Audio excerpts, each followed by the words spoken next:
नमस्कार विद्यार्थ्यांनो, आज आपण इयत्ता 8वी विषय गणित यामधला प्रकरण पाहणारे वर्तुळ, जीवा व कंस। विद्यार्थ्यांनो, आपल्याला माहिती आहे की ओ हा वर्तुळ केंद्र आहे आणि वर्तुळ केंद्रापासून समान अंतरावरती जेवढे पण बिंदूंचा संच आहे या संचाला आपण काय म्हणतो, वर्तुळ।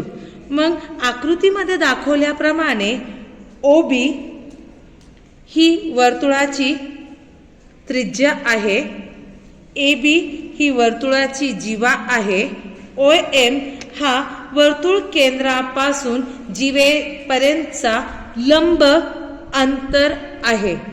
आता या आकृतीवरून आपल्याला दोन गुणधर्म शिकायचे आहेत।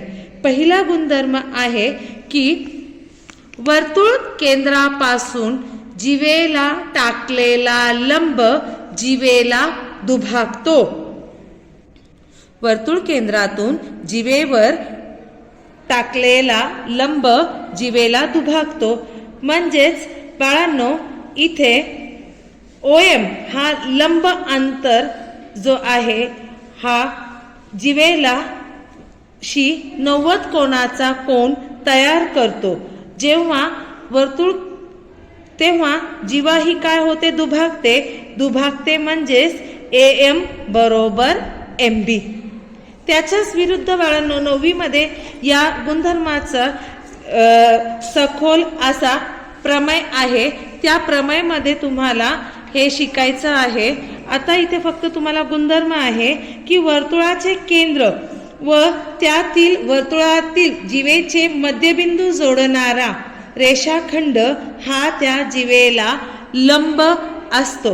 म्हणजे इथे तुम्हाला काय दिलेलं आहे की त्या जीवेचे दोन समान भाग झालेले आहे आणि त्या दोन समान भाग जेव्हा दिलेले असेल तेव्हा हा जो अंतर असेल OM अंतर हा कसा असणार आहे, लंब।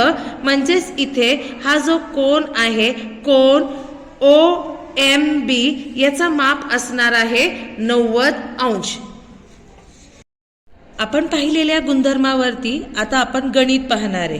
त्या गणितामध्ये जीवेची लांबी आहे 24 सेंटीमीटर, लंब अंतर आहे 9 सेंटीमीटर आणि त्यावरून तुम्हाला त्या वर्तुळाची त्रिज्या काढायची आहे। मग बाळांनो, इथे तुम्हाला गुणधर्म काय वापरायचा आहे की वर्तुळ केंद्रातून जीवेवर टाकलेला लंब जीवेला दुभागतो। म्हणजेच AM बरोबर MB बरोबर 12 सेमी, म्हणजे 24 चे निम्मे म्हणजेच 12 सेमी। लंब अंतर आहे OM बरोबर 9 सेमी आणि आपल्याला वर्तुळाची त्रिज्या काढायची आहे। आता आकृतीमध्ये दाखवल्याप्रमाणे त्रिकोण OMB हा काटकोन त्रिकोण तयार झालेला आहे आणि नेहमी आपण काटकोन त्रिकोणामध्ये पायथागोरस प्रमेय वापरतात। पायथागोरस प्रमेय म्हणजेच काय की 90 कोनासमोरील बाजूला आपण कर्ण म्हणतो। कर्णाचा वर्ग बरोबर पहिली बाजूचा वर्ग अधिक दुसऱ्या बाजूचा वर्ग। मग बाळांनो, इथे आकृतीमध्ये या काटकोन त्रिकोणामध्ये कर्ण आहे OB, OM पहिली बाजू, MB ही दुसरी बाजू। मग OB चा वर्ग बरोबर OM चा वर्ग अधिक MB चा वर्ग। मग इथे आपण या स्टेपमध्ये OM ची आपल्याला लंब अंतर जो आहे 9 आहे। मग आपल्याला इथे 9 चा वर्ग अधिक 12 चा वर्ग, 9 चा वर्ग 81, 12 चा वर्ग 144, म्हणजे OB चा वर्ग 225। म्हणजेच इथे OB जेव्हा वर्गमुळात 225 ची किंमत किती आहे, 15।